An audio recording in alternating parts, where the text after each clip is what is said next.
Do you just want to do this and then I'll just control the mouse? You just scoot over. I think that'll be fine. Yeah.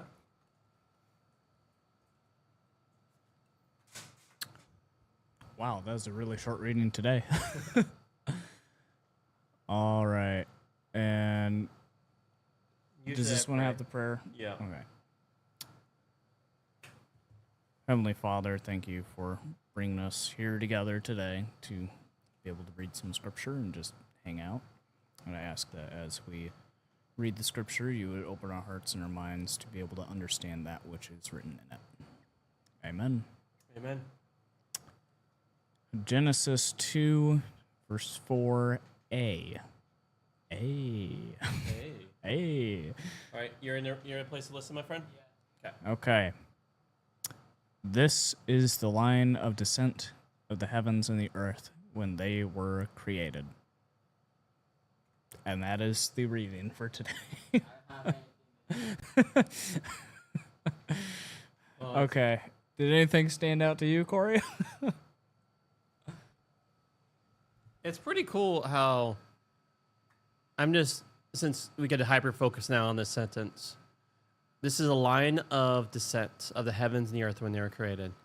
It's like, I imagine like this is like the stairs, you know, this it's like of the heavens and earth. And so I don't know. I think it's just really interesting, like really focusing now on this part is it's like creation right now is done. And so this is just like capping it, which I think is interesting. But yeah, that's just what stood out to me. I guess one other thing I could take away from this passage. So line of descent, I'm assuming they're using kind of in the way that it's used elsewhere in the Bible. Line of descent meaning like the offspring of, and then whoever it was that, had that offspring. And so it says the line of descent of the heavens and the earth. And so in a way I can kind of see that as like the heavens and the earth came together, and this is what we get. But that's about it for me. Yeah. Unless I, take a whole bunch of time to just understand the Hebrew. Which that's not what we're here for right now. All right. Y'all ready for some commentary? Okay. Once, when our sons were young, we were driving through northern France across a plain with a range of mountains in the background. In the back seat, our younger son, who was about 12, started giving a lecture on how these mountains came into being through the shifting of tectonic plates, or something of that kind, billions of years ago. Our older son was about 15 at the time and was rebelling against the parental stance on religion by transferring his allegiance to a church that was more conservative than ours, which we felt was much better than abandoning church altogether. He retorted that, of course, this is rubbish and that it was God who created the world and that God did this just a few thousand years ago. In the front seat, my wife and I grinned discreetly at each other and left them to it. Is Genesis really telling us the line of descent of the heavens and the earth when they were created? Did God really create the world in a week like that? If you were God, how would you tell people about the origin of the world? I have tried to read such books such as Stephen Hawking's A Brief History of Time, and I could not make head or tail of it. I believe it's the most bought but unread book in history apart from the Bible. If Genesis had given us an account of the actual historical process whereby the world came into existence, few people apart from Stephen Hawking would have understood it. It would have been useless to the average person reading the Bible in any age. Instead, God inspired the author of Genesis to paint a picture that is a kind of parable. It says, picture God creating the world as someone doing a week's work, working for 6 days and then having a day off. The craftsman makes a plan for the execution of the work, spending 3 days. Sorry. Just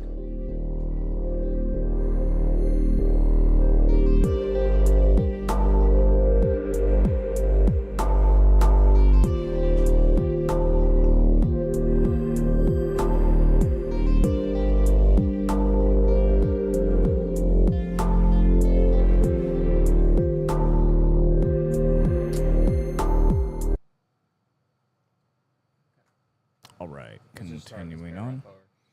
Instead, God inspired the author of Genesis to paint a picture that is a kind of parable. And 1 second. And you can hear him, Broheim? Okay. It says, picture God creating the world as someone doing a week's work, working for 6 days, and then having a day off. This craftsman makes a plan for the execution of the work, spending 3 days over the project's framework and 3 days filling in the detail. So on Sunday, he introduces light into the natural darkness, and on Wednesday, puts the sun, moon, and stars in the sky to mediate the light to the world. On Monday, he separates the waters into two by means of the air, and on Thursday, he creates the creatures that inhabit the lower waters and the air. On Tuesday, he separates the land from the sea and creates things that grow there. And on Friday, he creates the land creatures that will eat this produce, including the human beings who will rule the world. The work thus actually involves 8 acts of creation, with 2 on Tuesday and 2 on Friday. A modern worker who seems to have 8 days tasked to complete in 6 days might be comforted to know that God had to handle this obligation at the beginning.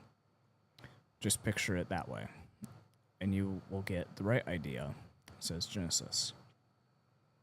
To describe Genesis 1 as a creation myth is misleading. One reason is that the word myth is used in many different ways. It's a confusing word. But another reason is that calling something a myth is usually an insult because it implies it is untrue. I'd rather call Genesis 1 a parable. Describing it as the cosmos line of descent hints at something like that. The expression usually refers to a list of persons' descendants. It is not a term that points to an account of the world's creation. It is a metaphor.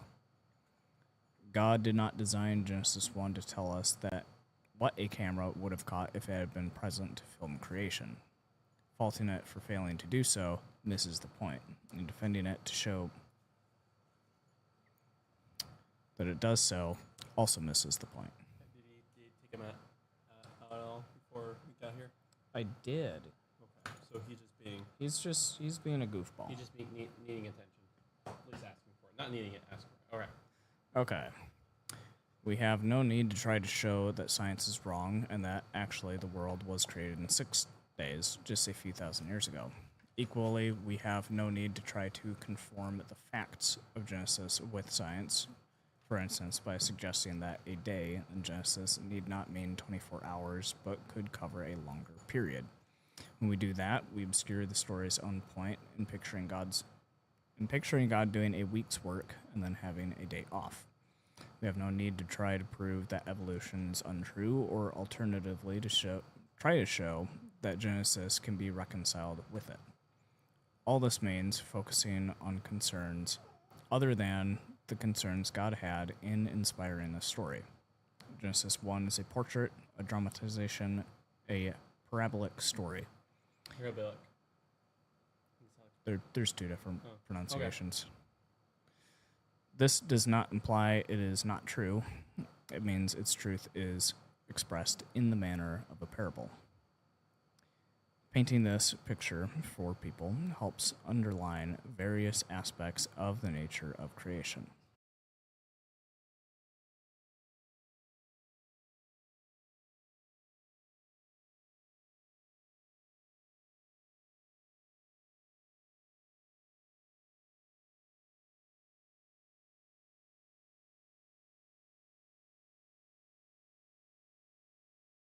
we'll just quickly recap since you missed that part. So Sit down. I can. Do you want Ethan or me to recap? You want me to recap? So here, what John Goldingay is saying is to read this. We could read it literally, but read it literally like a Jesus parable, where it's a historical parable. Its point is not to give actual like scientific information. It's not like you're watching the creation with a camera lens. He's saying that it is more of trying to tell it as a song, or try to tell in a way that helps the average person just see God is in control. And so there is truth in it. No matter where the information lies, like outside of the Bible, we don't have to try to conform the Bible or try to conform science to it. It's speaking truth. And he goes against saying it's a creation myth, because sadly the word myth today means like you're trying to call something untrue. That's why people have a hard time understanding C.S. Lewis when he says that C.S. Lewis and I think J.R. Tolkien describe the Bible as the true myth. Because right there it gets very confusing when anytime he calls something a myth. So he likes to liken this as a parable. That's what John Goldingay is saying. This is a historical parable. Because even within, and this is my last point that John Goldingay is saying that I have heard, even saying that this is a line of descent of the heavens and the earth when they're created, he's like saying this is like as if you look at someone's genealogy.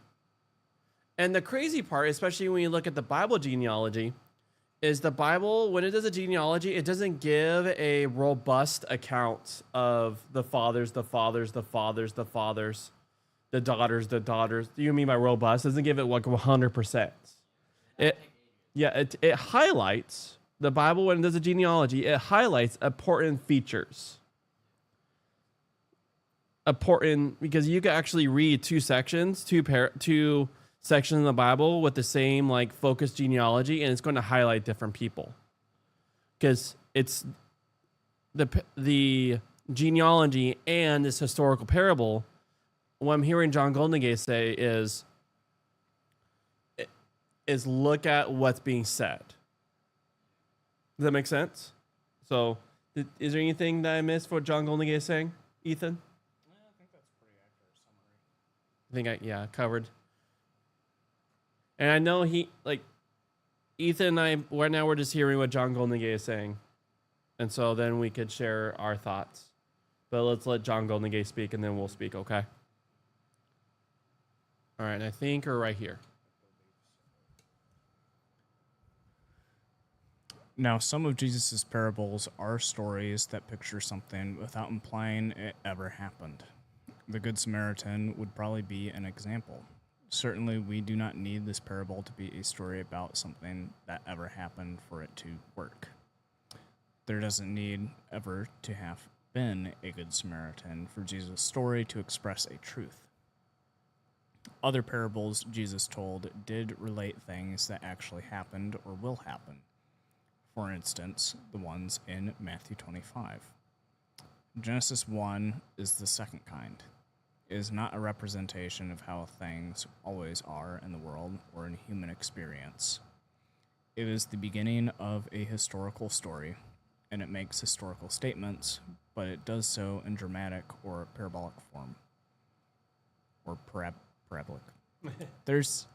I know there's two different pronunciations. I don't know. I've heard it expressed before. I may be thinking of the mathematical usage, parabolic.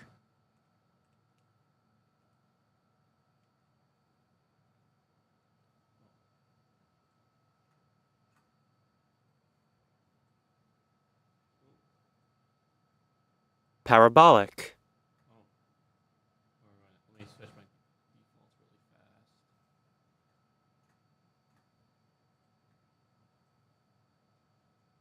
Parabolic. Parabolic. Turn up. Beep, beep, beep. There we go. Parabolic. Parabolic. Parabolic. Parabolic. I wonder if there's It might be original thing, because I think I learned that word out in Wisconsin. It literally, it probably could be just one of those things where what region you're at. Like, if you're, like, British English, they probably say it one way, and if you're, like, is that could, yeah, it could be really one of those things that have different pronunciation. Parabolic. Parabolic. All right. We're okay. I think we're, like, right here. I see it right there. Okay. We have noted a number of these historical statements. Creation meant that God took things from formlessness to order, from gloom to brightness. God did that by speaking, and sometimes God separated things, such as separating light from dark and separating the waters above from waters below. Cody, what are you doing? I thought he was eating food. That meant God had introduced order into the world that people's later experience of disorder could not undo. Bringing things into being was quite effortless and met with no opposition. Human beings were created to act on God's behalf to bring the world to its destiny. That included creatures living in harmony rather than one creature eating another. When something thus came into being, God was inclined to look at it and be rather pleased. So when everything was done, God stood back, surveyed it, and declared, "That's very good." Realizing that the opening chapters of Genesis are a kind of historical parable helps with another question they raise. When you have read Genesis 1 and you then read on into Genesis 2, verses 4 through 25, about God's molding the first human being before making any plants, your reaction may well be, "Excuse me, I thought God made the plants first. What is going on here?" The answer is that Genesis 1 through 2 gives us two complementary parables about creation. If you take them as would-be literal historical accounts, you have your work cut out to reconcile them. But this is unnecessary if they are historical parables. Parables don't have to be reconcilable. Reconcilable.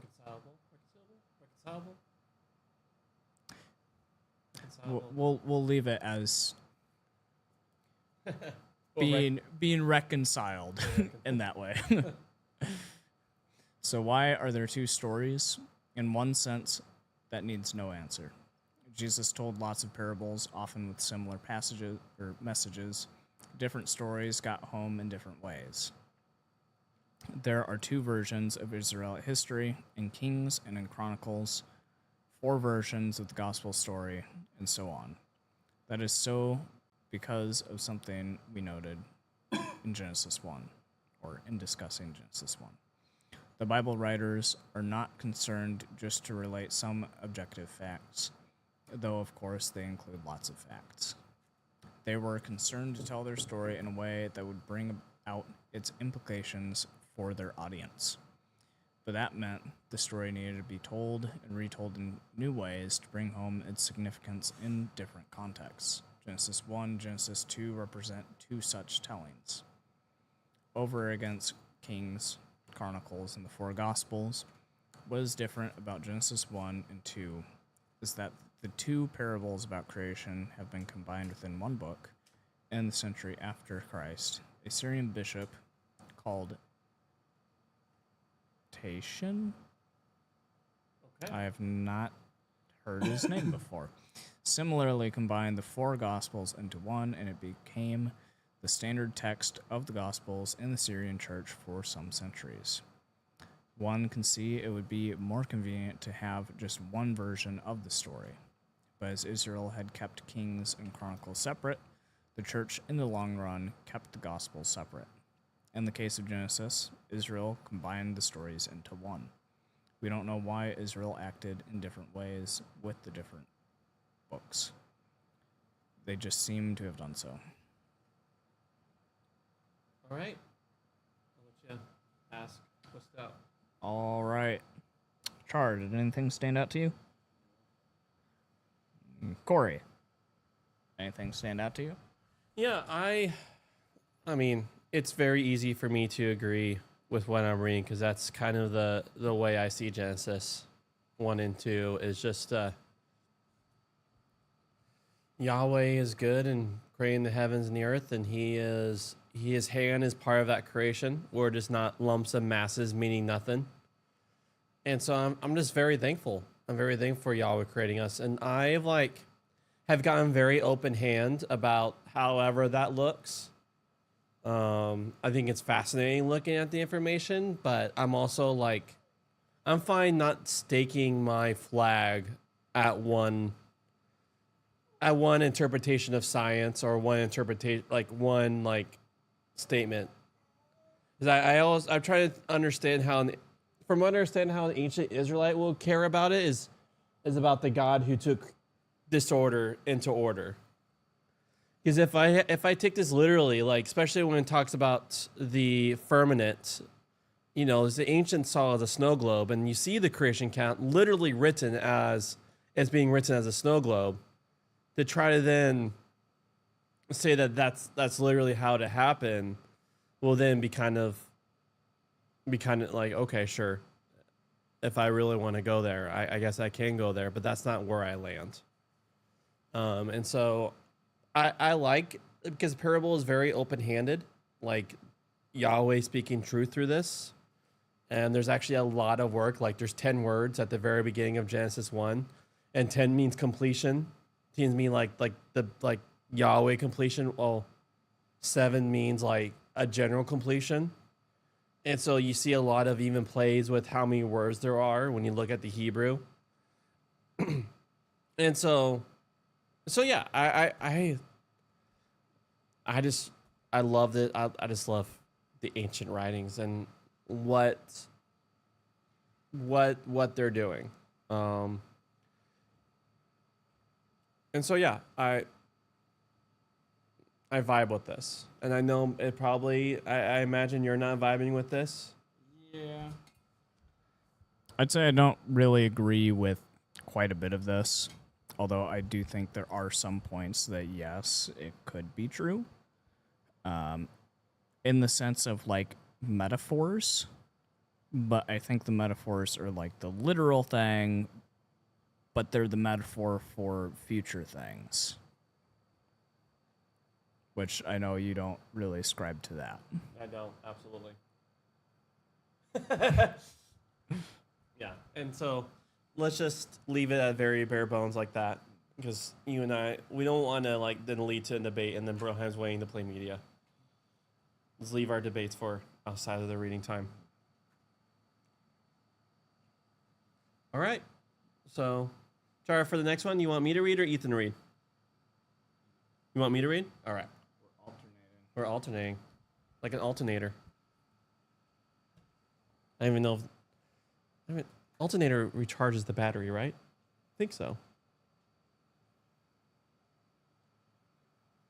What does an alternator do for the car? Just converts AC to DC. Yeah.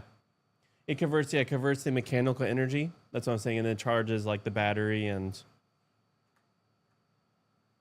All right.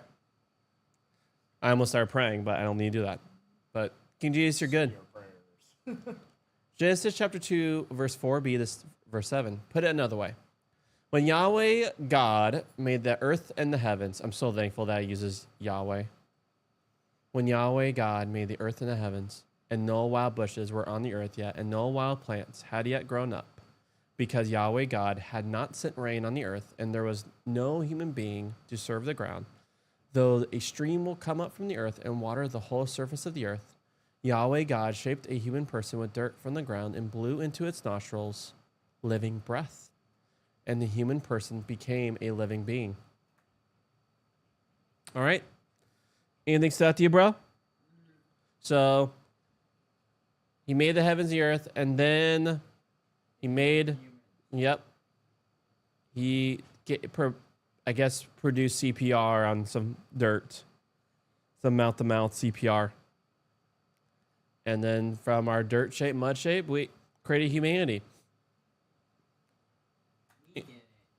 Anything stood out to you?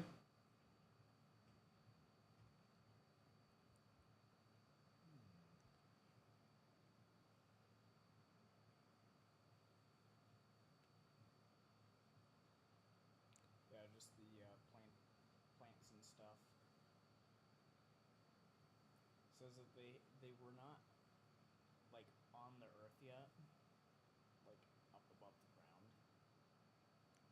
Well, if you on the first account, the plants were created before the humans, but then now in the second creation account, you have Yahweh creating humans, and then later on you'll see that then he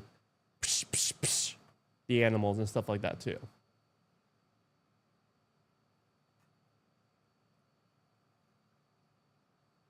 So that's what you're trying to do. You're trying to reconcile those two thoughts, yeah.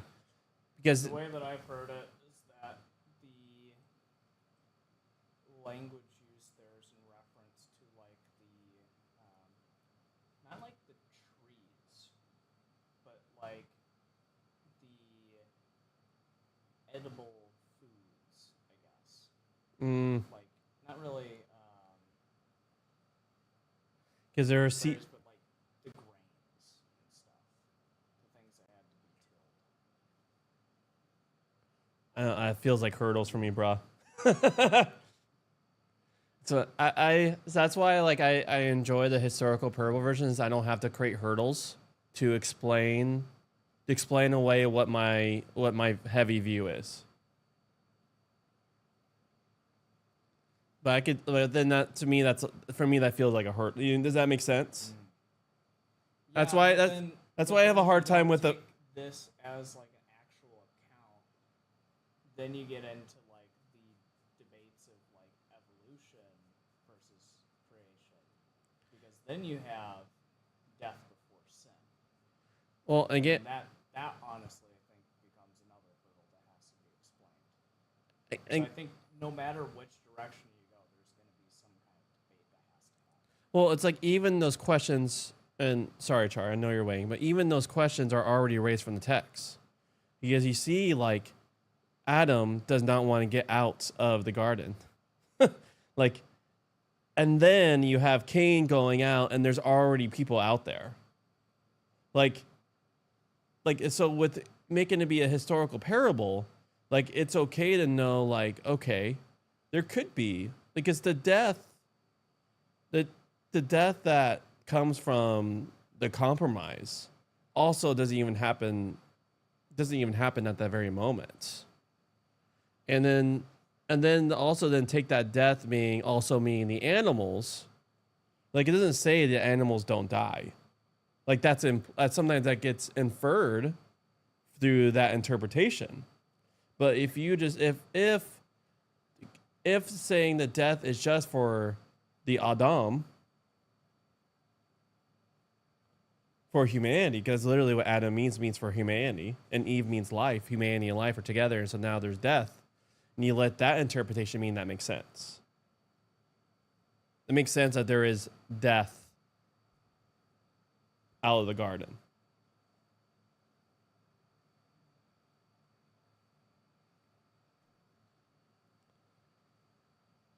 But yeah, it's okay. It's uncomfortable, and that's okay. All right. All right. There's a children's story about Pinocchio, a wooden doll carved from a piece of pine who longs to become a real boy. After a series of adventures that come to a climax. Yeah, he's talking about Pinocchio. With his making a great sacrifice. This eventually happens, and everyone lives happily ever after.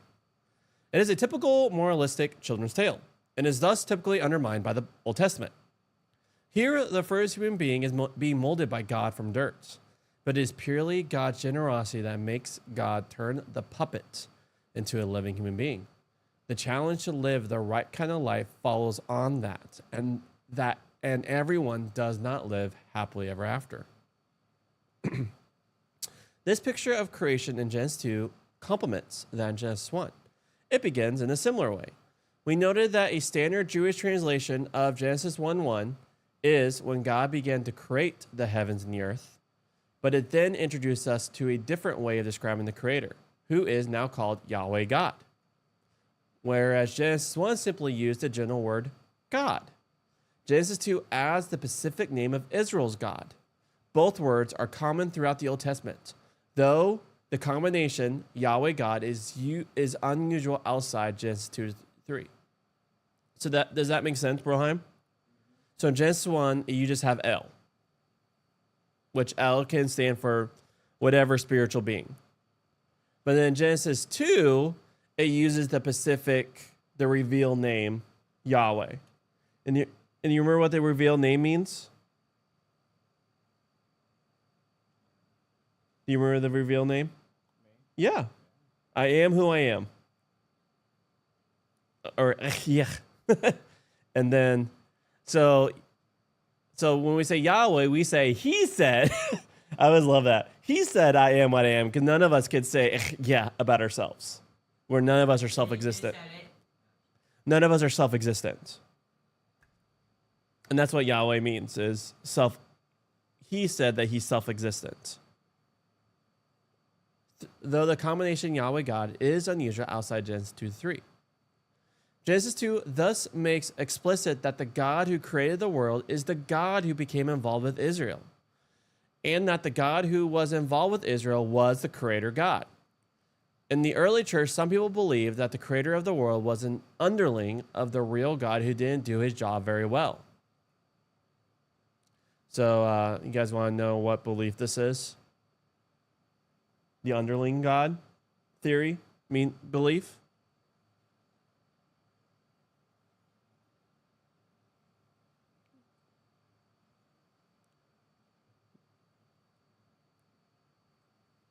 Do you have an idea? Do you know? The early church. The early church. I think that's Marcion. I mean, there's Marcion, but no, it's actually the Gnostics. Oh, the Gnostics. Yep, the Gnostics. They believed that this creator God was an underling and he went bad. That will explain why there is something fundamentally flawed about the world and about earthly life, from which Christ makes it possible for us to escape. And Christians throughout the ages have sometimes been world-denying in the more general sense. They have thought that the world wasn't much to do with God and that it was best to focus on the spiritual realm rather than the world. By anticipation, Genesis opposes that stance. It has already declared that the creation is very good. It now links God's work in creation with God's involvement in the story that will lead to the fulfillment of God's ultimate purpose. The story that will lead to Christ, rather than assuming a tension between the two. So, just to recap what we just read, does the scripture believe that there is bad creation, good God? No. Because Yahweh's good, he made a good creation. Things got corrupted, and so that's the beautiful thing about the Abrahamic blessing, which gets fulfilled in King Jesus. And now us as followers of King Jesus, we bring the Abrahamic blessing everywhere we go by declaring King Jesus. And so then you could thusly say, by saying declaring King Jesus, the world, I guess we could say, gets uncorrupted. Its blessing flows out. So was creation, and it's before, was it good? Was it declared good? You can even see a Leviathan, which we see Leviathan being a caustic creator of death is also good. And Job. So, how does Yahweh declare the earth? Tov. Actually, the heavens and the earth. The Genesis 1 story had the broadest of horizons. It was concerned with the whole cosmos. The whole cosmos. Cosmos. Yeah. Its beginning might remind you of the opening scene in the movie 2001, A Space Odyssey, with the music of also Sprock. Do you know how to pronounce that name? You're more familiar with classical music than me. I would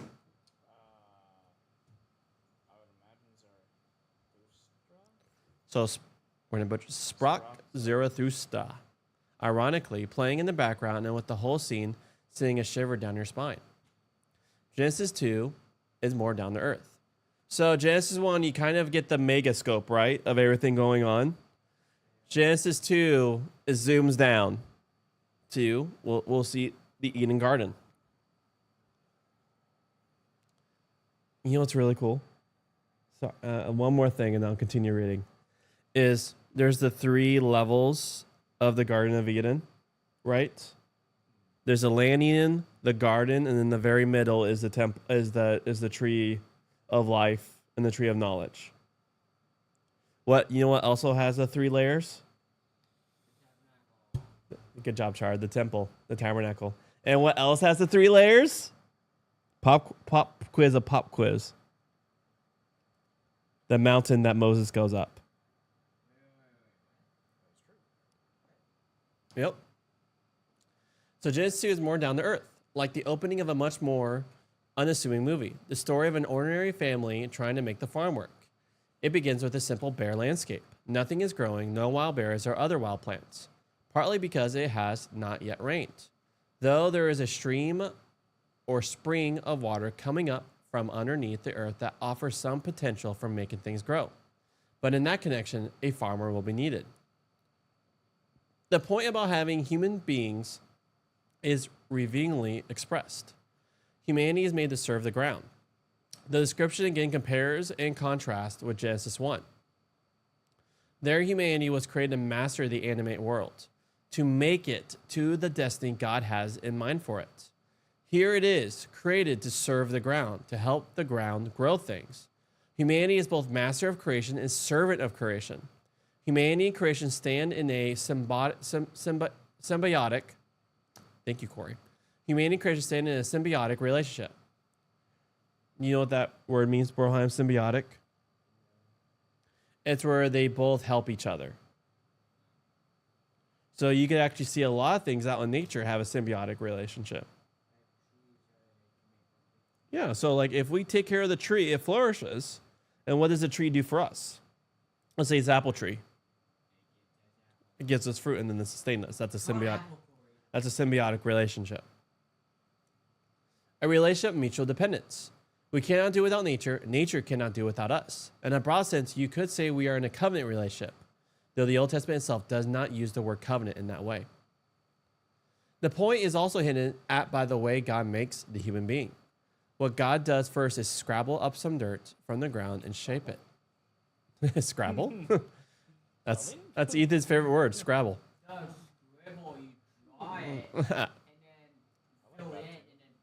You know, what God does first is scrabble up some dirt from the ground and shape it into a human being.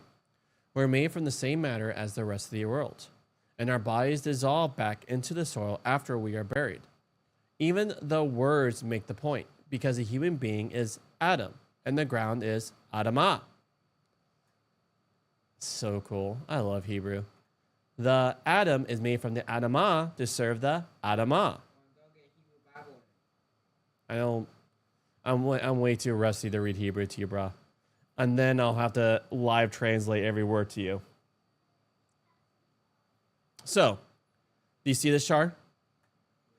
So Adam is, so what's the word ground in Hebrew? Adamah. So you give you like here, you can see the word Adam. Oh, look, if we, this one actually will give us the Adamah. So that means, so we put A there, so it's because the vowel there is ad, and that's a D, Adamah, and that's an H. Makes the H sound. You know what you can do is you can combine some words we use today. Apple, so we said apple tree, and ground, which we have Adamah. Combine them, you get the Pua Adamah, which is potato. Potato. Okay, so the Adam is made from the Adamah to serve the Adamah. So what is humanity supposed to serve? The Adamah. As in Genesis 1, within humanity, there are no masters and no servants. But humanity as a whole does have a servant relationship to the ground. In the church, people talk about servant leadership, which can be self-serving if leaders claim to be servants. How can people resist their leadership or object to being served? The test of our mastering the earth is whether we're serving its interest. Whereas in Genesis 1, God is the sovereign, transcendent creator, often acting simply by speaking. In Genesis 2, God is more like a potter. Making pot was a key activity in an Israelite village, and a potter was a key figure in an Israelite town. Shape is the word one would use to describe a potter's activity A potter is literally a shaper. So what is a potter? He's a shaper. Making the first human makes me think of a book movie. You know what I'm talking about? Is it called like The Shaper? I might be wrong. It's the book movie that is like about everything has no color, but when he talks to his person, he like Oh no, that's The Giver. Oh, The Giver, my bad. Oh, I mean, I guess it rhymes. It's got an at the end. It has a So a potter is literally a shaper. Making the first human being means God digs into the soil and gets dirty hands. But that is not all. Such shaping will produce only Pinocchio. God's bent down again and does mouth to mouth on the body, breathing breath into it. That turns a lifeless human person into a living being. The King James Version says that the human person thus became a living soul. And the word is the one most commonly translated soul elsewhere in the scripture. The soul is thus the whole person. All right, one last thing. So we got to like get the Greek thinking out of scripture. Soul means the complete person. So resurrection is the complete person. There's no like our spirit is somehow inhabiting a jar, garbage Greek nonsense. Okay, so just Ethan is my soul. I mean, he's my example. He's my show and tell. Another really good example. In our modern day and age, a good example of what this would kind of be like would be like the electricity in a computer. Like a computer without the electricity is just a brick. Yeah.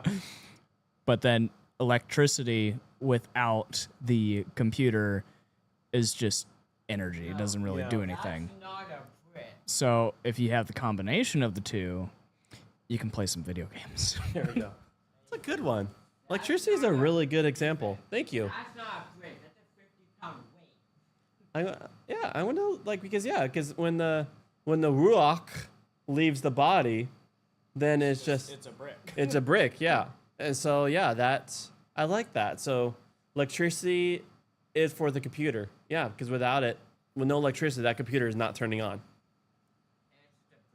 Because I've heard someone else use a similar analogy where it's like a computer, but they said that the body is like the hardware and then the breath of life is like the software. But the thing is, it's like, I don't really think that works well. I think the electricity works a little bit better in that analogy. Yeah.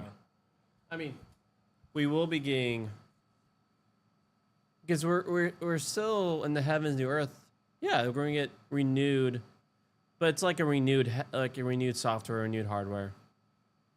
Because no matter what, the ruach breath is always around. And the ruach breath leads, we just literally cannot handle the ruach that we have. That's why all right. Let's finish this. So at the beginning, God did not breathe a soul into the human being.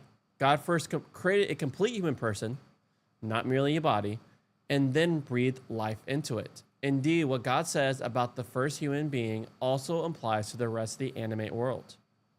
Animals are also living beings in this sense. Genesis uses the same word to describe them. Breathing life into the human being means that henceforth this whole person will serve God and relate to God, or will be able to do that.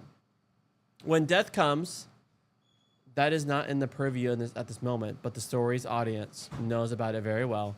That involves God withdrawing this living breath or breath of life. The first person I watched die was my wife's mother.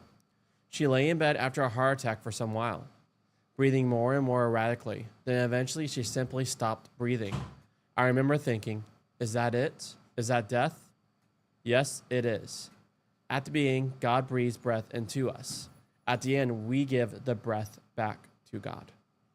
Hey, friends. Whoa, it's the full squad. All right, so It is. we got one more ring, and most likely Char's going to want to use a Bioproject card, right? Yeah. It was good. I love my face. Oh. My favorite part about the word it uses is nefesh. Hmm. Nafshi Albert. is Ethan, what's your dog's name? I guess his name's I thought you just said, "What's your That's God's name, yeah. What the? What is my God's name? My God's name is His name is Yeshua. Ehia. Ehia and Yahweh. Yep. Yeah. We were literally just talking about that. All right, friends, we're going to do a Bible project, so listen up. Thank you, Ethan. Bible project. The Gospel according to Mark.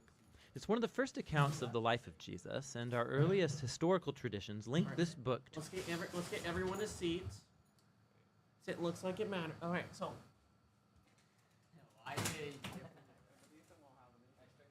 Why is he not doing it like that? I got legs. Okay, now we got one more black seat.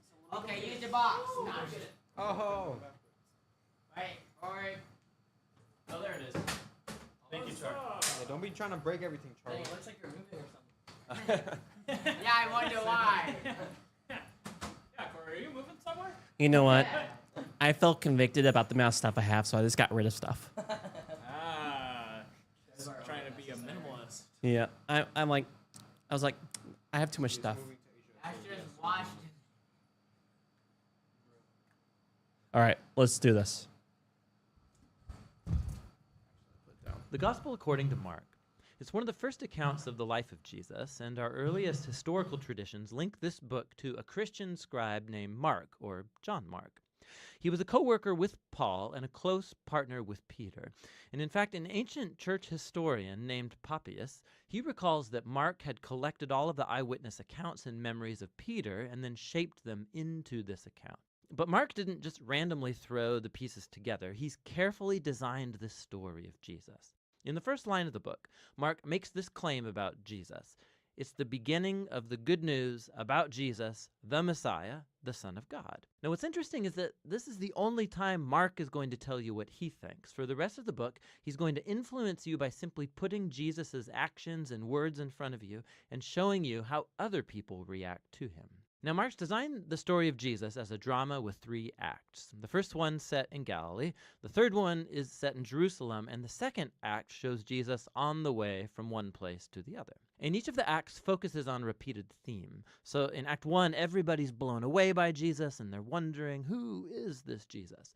In Act 2, it's the disciples who are struggling to understand what it means for Jesus to be the Messiah. And then in Act 3, we watch the surprising paradox of how Jesus becomes the Messianic king. Let's just dive in and you'll see how it unfolds.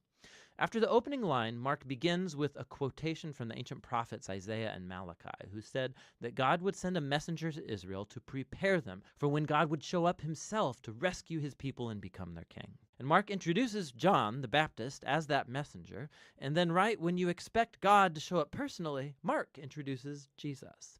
And as he comes onto the scene, the heavens open, God's Spirit descends on Jesus, and God says, "You are my beloved Son." After this, Mark places in front of us a summary of Jesus' core message. He went about Galilee announcing the good news that God's kingdom has come near. Jesus is carrying forward the story from the Old Testament scriptures about God's rescue operation for his world. Through Jesus, God is restoring his reign over the world by confronting and defeating evil and its hold on people's lives, and then by inviting them to live under his reign by following Jesus. From here, Mark's given us a big block of stories showing us Jesus' power as he brings God's kingdom. He goes about healing people whose bodies are sick or broken or under the oppression of dark spiritual powers. And Jesus even does something that for Jewish people only God has the right to do. He forgives people's sins. And Jesus' actions here produce lots of different responses. So some people follow him and become his disciples. Other people don't know what to think, and still others reject him completely, especially Israel's leaders who accuse him of blaspheming God and being empowered by evil. But Jesus isn't surprised by these responses. In fact, he draws attention to it. In chapter 4, Mark has collected many of Jesus' parables about the hidden, mysterious nature of God's kingdom. And Jesus says that his message is like seed falling on different types of soil. Some are receptive, some are not. Or it's like a mustard seed that's very tiny. It seems insignificant, But then it grows huge and surprises everyone. Jesus' point is that he really is the Messiah, bringing God's kingdom, but it doesn't look like what anybody expected. And this growing confusion about Jesus among the crowds is connected to a key idea Mark emphasizes at the end of Act 1, that even among Jesus' disciples there's confusion. Even they are struggling to grasp who Jesus really is, and that brings us to Act 2. It begins with a crucial conversation. Jesus takes the disciples aside and he asks, "Who do you all say that I am?" And Peter speaks up, saying, "You're the Messiah." But it becomes clear that for Peter, this means that Jesus is a victorious military king from the line of David who will rescue Israel from the Romans. But for Jesus to be the Messiah means that he's the suffering servant king of Isaiah 53, who will bring God's rule by giving up his life in Jerusalem. And the disciples, they don't get it. They think following King Jesus is going to mean fame and status and importance, and Jesus makes it clear that following him is actually like dying, like carrying your own cross. It means rejecting violence and pride and selfishness and giving one's life out for others in acts of service and love. He has the same conversation with them 2 more times, and it all culminates in Jesus' important statement that the Son of Man did not come to be served, but to become a servant and give his life as a ransom for many.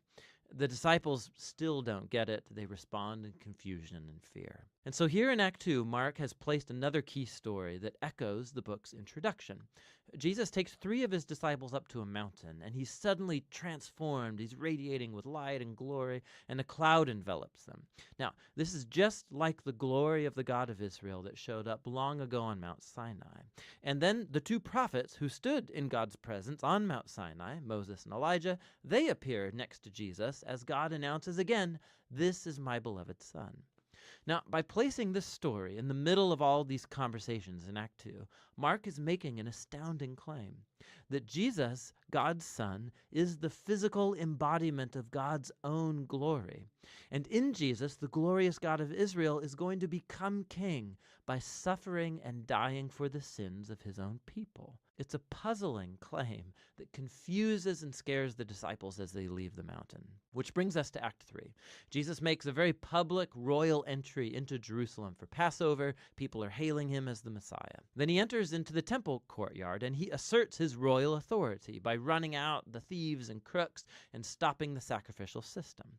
Then this kicks off a whole week of Jesus debating and confronting the leaders of Israel, condemning their hypocrisy, and so they set in motion a plan to have him killed. And Jesus warns his disciples, predicting that Jerusalem and its temple will be destroyed within a generation, and his disciples will be persecuted just like him, until he returns one day to bring God's kingdom fully over the world. And it all leads up to the final night. Jesus has his last Passover meal with the disciples, a symbolic meal that told the story of Israel's liberation from slavery through the death of the Passover lamb.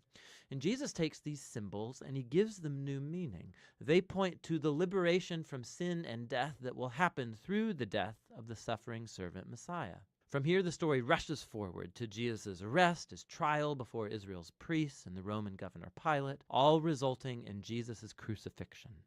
And it culminates in a key scene that matches the important scenes from Acts 1 and 2, except this time it's darkness that descends, not a cloud.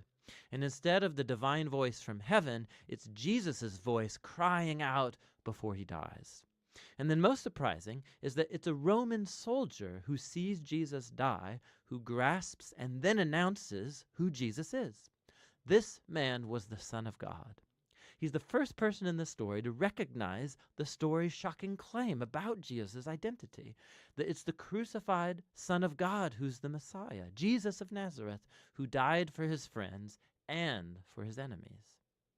After this, Jesus' body is placed in a tomb, and on the first day of the new week, 2 women from his disciples come to the tomb, and they discover that the tomb is empty, the stone's rolled away, and an angelic man informs them that Jesus isn't here, that he's risen from the dead. And so he orders them to go and tell this good news to the other disciples, that Jesus is alive, that he'll meet them back up in Galilee. And the women, they're freaked out. Mark says that they fled from the tomb in terror, telling no one, for they were afraid.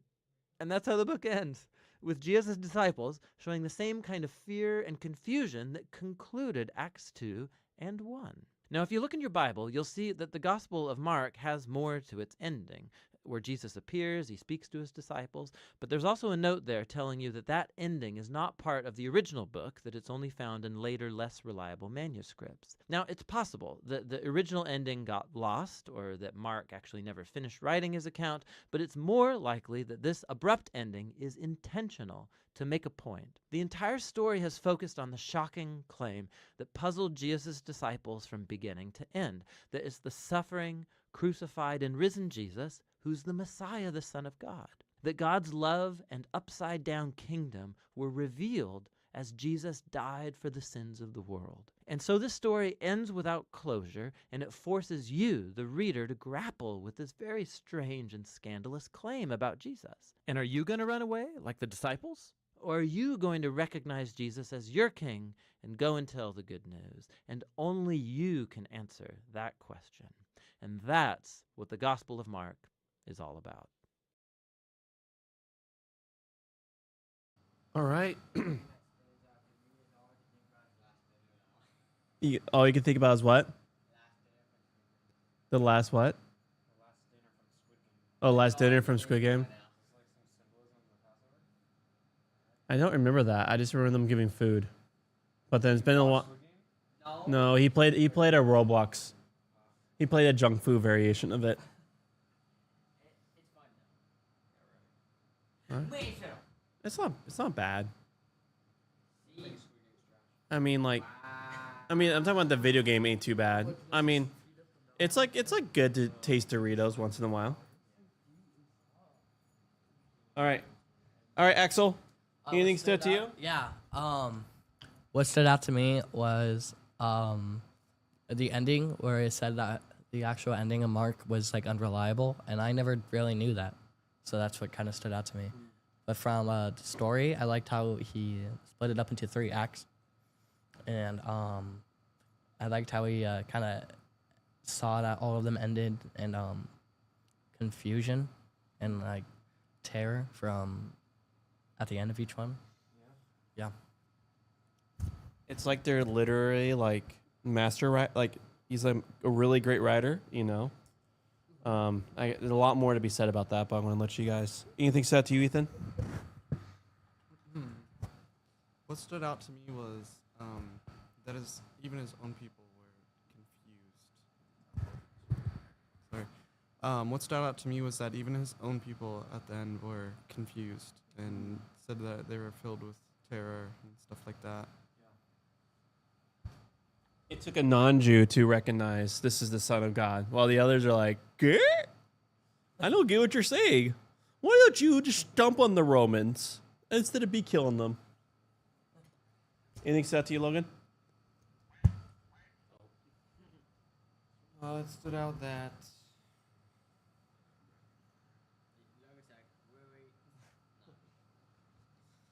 I caught one thing he said in this part, and he said that darkness instead of a cloud came over, which a discrepancy of the Gospels, and then also I remember Tim Mackey saying something about how God wasn't calling out, but this time Jesus did, and I was just confused what he was talking about there. Yeah, like I thought he was talking about like in another gospel God calls out or something like that, but I don't know what he was talking about. But anyways, I also just want to not correct, but like I kind of disagree with the thing on the ending there, but I don't want to. Yeah, I don't like the terminology they use. I also don't like. No offense to you, Axel, but you said unreliable. I disagree with that, and not to offend you, but like I believe it's reliable, just possibly not original. And also, I got one more thing. Okay. I really like how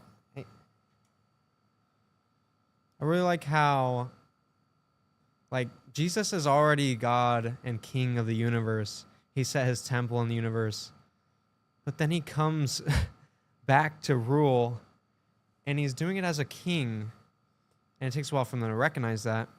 But not only that, but like he's already king of the universe, and they're just not recognizing that. And even people today will want to worship him as an earthly king, which is just not how he operates. He's the God of the universe. Although he's subordinate to the Father, he's still God of the universe. And yeah, he rules over the heavens and the earth. And he rules differently than kings do on this how we see them fit. But yeah, I just like how they said how Jesus becomes king, but like he's obviously king of the universe. Yeah. And well, it's like I think he's talking about that inaugurates his rule over the heaven and the earth. Because that's why he's saying, like, he's before his death and resurrection, he says, I'm bringing the kingdom. And then after his death and resurrection, he said the kingdom is here. So yeah. Anything stood out to you, Beeb?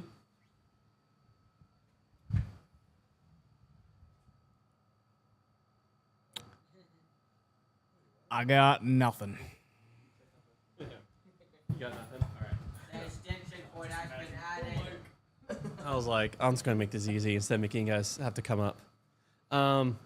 So I grew up in a time where the book of Mark,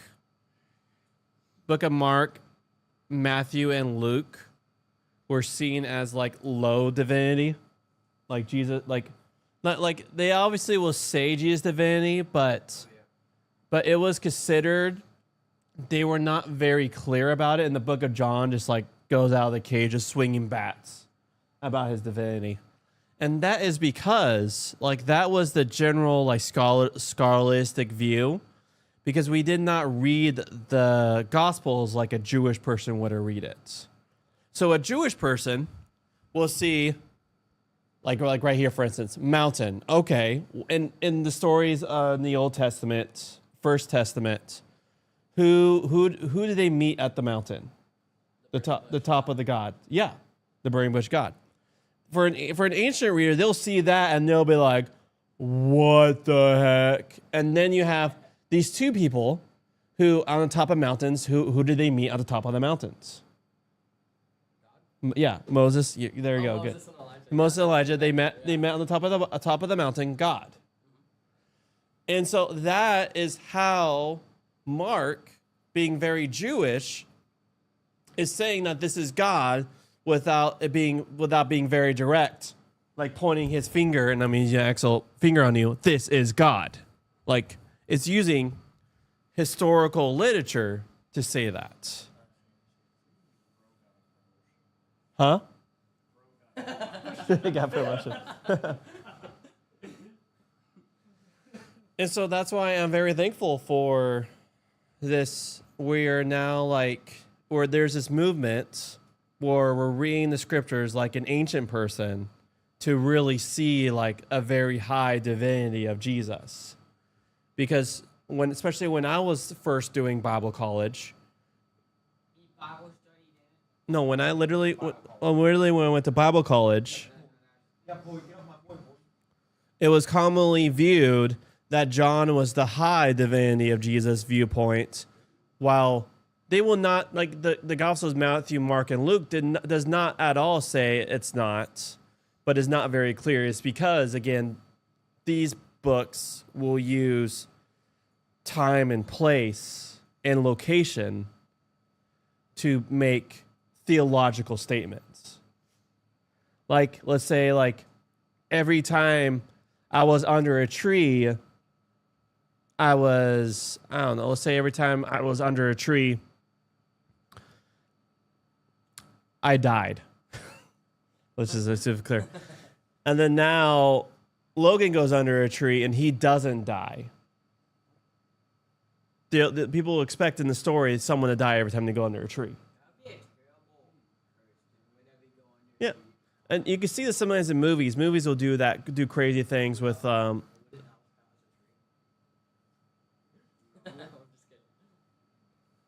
but you guys you guys get my point though. Like they'll use story to convey theological truth. Yeah. And that's like the book of Mark. Actually, also the book of Mark, and he doesn't really like say this because so the book of Mark also is doing this whole thing of like Jesus is the Adam, is like the original Adam. There's this really cool part where like the book of Mark like does the whole temptation, Jesus in the desert being tempted. Yeah, they actually like the book of Mark like does a lot of work to show him as the original Adam, and I'm about to say why, like a renewed Adam, like the true Adam. And there's this part where like it like says a temptation is like the Jesus temptation in desert. It's like a really short story, but then it throws in. So then the author of Mark throws in this random detail that he was at peace with the wild beast. Like just throws this random detail out there. And so when Adam and Eve are in the garden, who are they supposed to be mastering over? The animals. Now, who actually mastered over them? What was the serpent? A beast. And so then he did not master, Adam and Eve did not master over the animals because the serpent mastered over them. And then with Cain and Abel, how does Yahweh tell Cain what sin is like? Yeah, it's like a crouching beast. It wants a master over you. So then, thusly, you could say the more that we sin, the more animal-like we become, and we do not master over the animal nature. And here Jesus, he is, again, at peace with the wild beasts. He is a master over the animals. Which is, and that's all, and that's just like, it's just how the book of Mark works. It's just not like John, where it just flat out goes, he's God, deal with it. It will say, it will do these really cool story to convey that. Yeah, and welcome to, yeah, and that also goes with us when we're talking about the book of Genesis. Is I will say, like, if you want to do it the very hyper Western literal reading, that's where I see me growing up, young Earth, it was a hyper literal reading. Now, when I look at the weird complications, multi-level complications, that's where I land more as historical parable. But I digress. And then we can game. Oos. All right, he's going to need his dock because we're going to Smash Bros. It up. I imagine that's why we're all here, right? We're here all here for some Smash Bros? All right. We're here for Dutch Bros. Oh. You could actually pull the switch out and you can still save. You can still save it. Yep. Just pull it out and it'll start where you're at. Just don't press the power button and you're fine.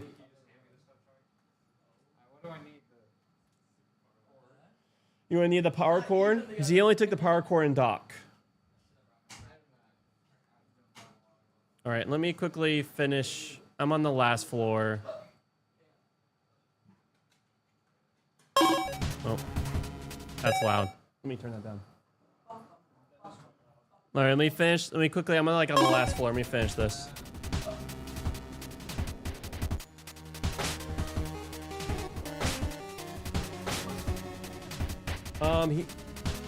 It is. Oh, it's right there.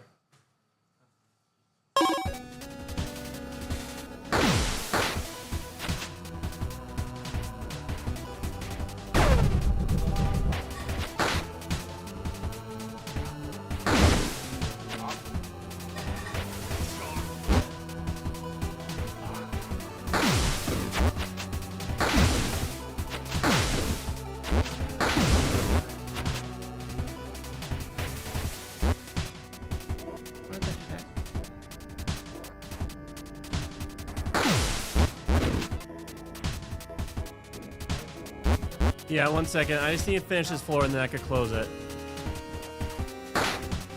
It's called Star Providence. Yeah, it's a really hard like Enter the Gungeon. Have you played Enter the Gungeon before? It's a really hard twin stick. I don't know how to. I guess it wants me to. All right.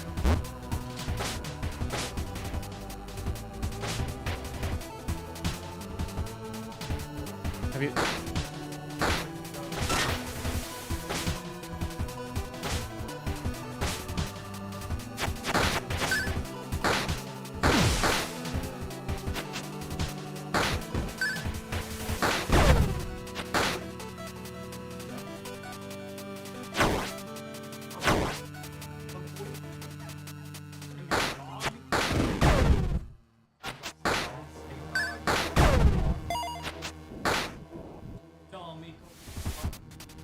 You ain't welcome.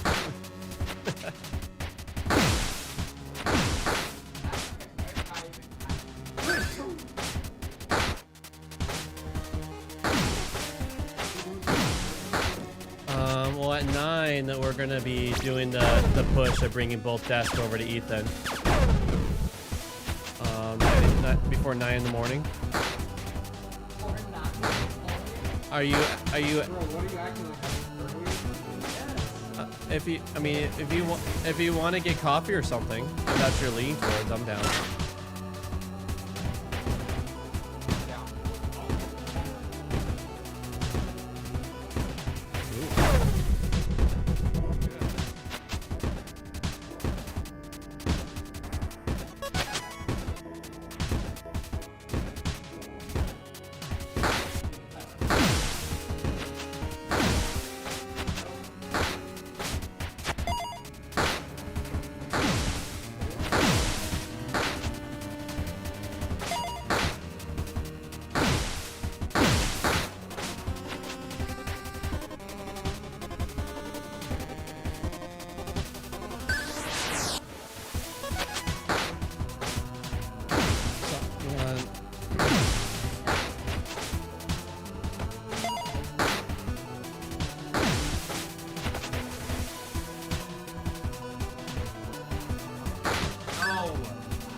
Oh.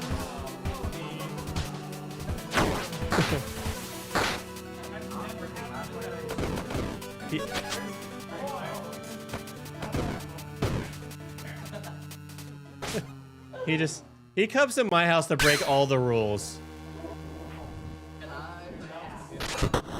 Sure. No, shouldn't. Next time you see Bailey, tell her thank you though. That's technically hers.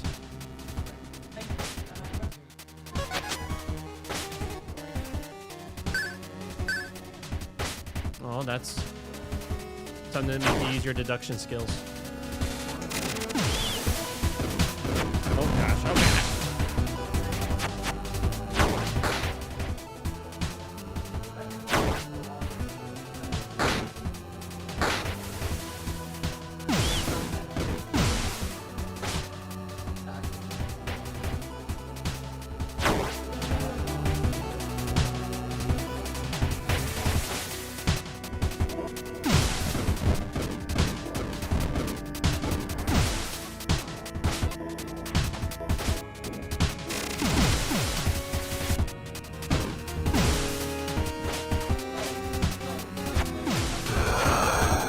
It is for lefties. Bailey right now is rocking like a lefty.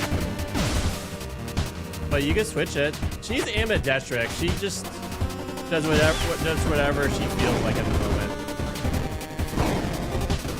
You can hit the Windows button, type mouse. So hit the Windows button in the bottom left. Type mouse. Type in mouse.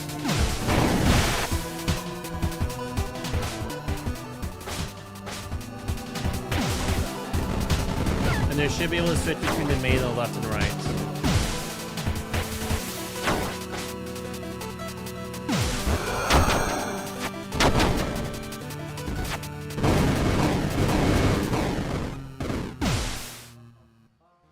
Oh, this is so hard.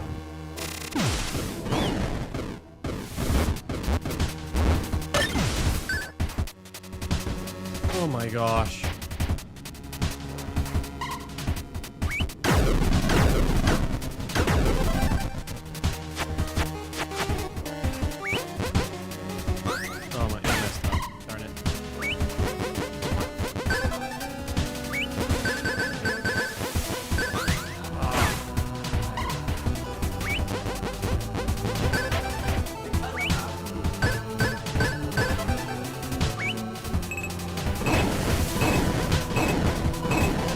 Sure.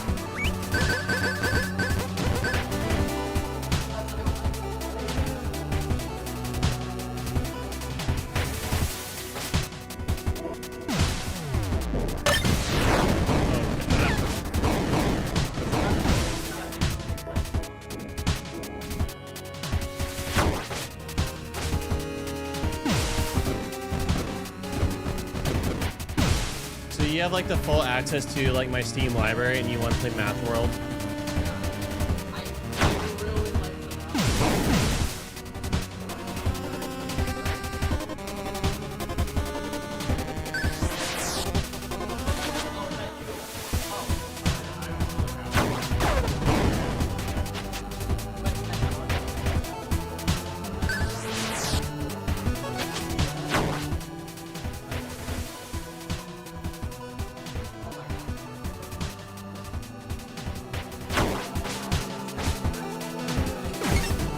No, it's a password, but it's like shared as a friend. You can't have a Steam account without a password.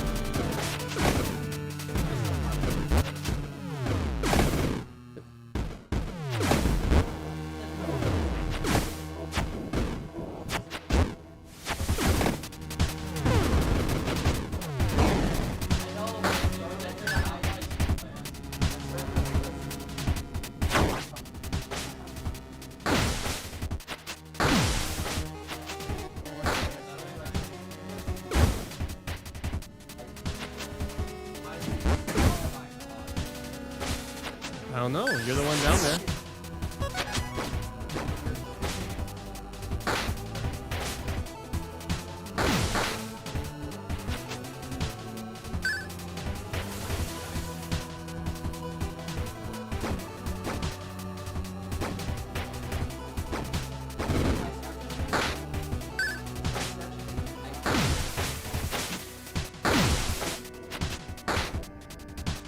Math World. I'm not a like.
That's to like do commands. Dude, you're like in the realm that you know nothing. Like just you don't know anything about PC. Those are just commands. Game Joel? It's like Steam 2 or Phenomenal. I won't do it. It's fine. Steam 2. Yeah, you can watch.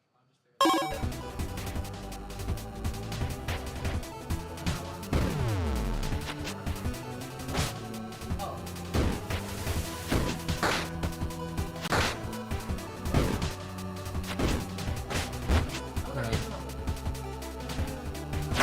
There we go.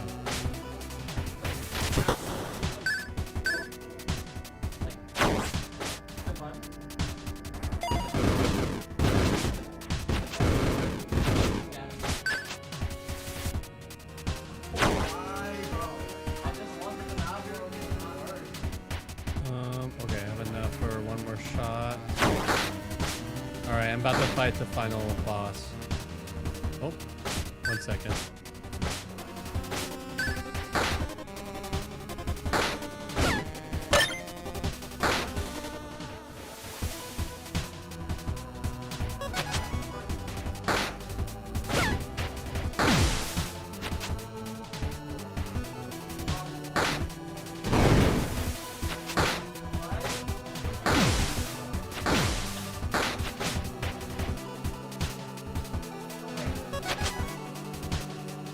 He did earlier. It was.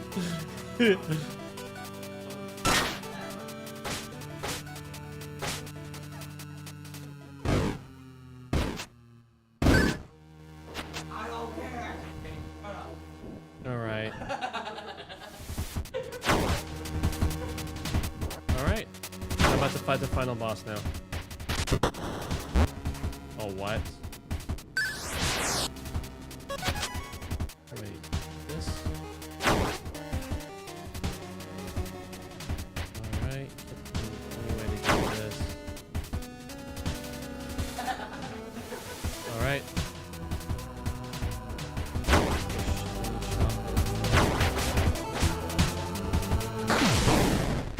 Alright.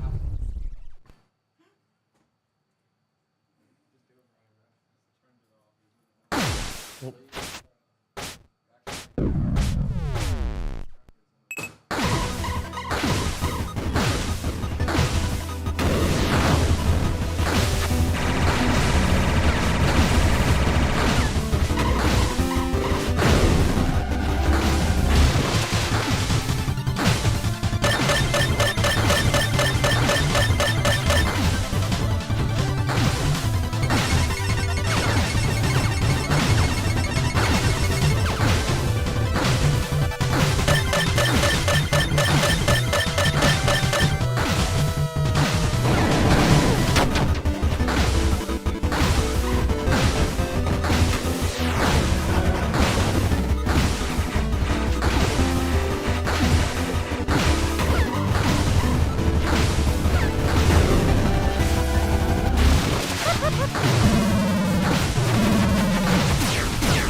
I'm almost done with this. It'll be something on this side, bro.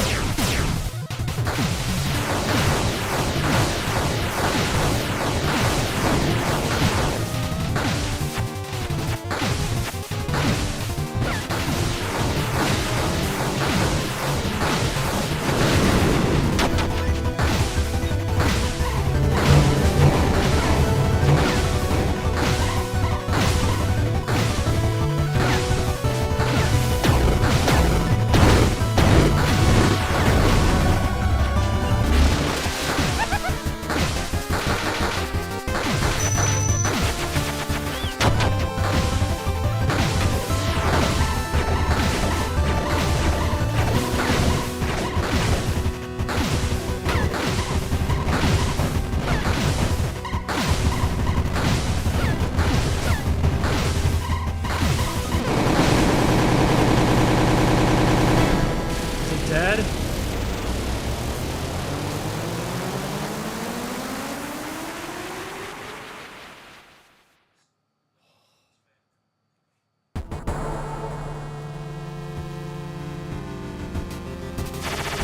Oh. I'm gonna lose it.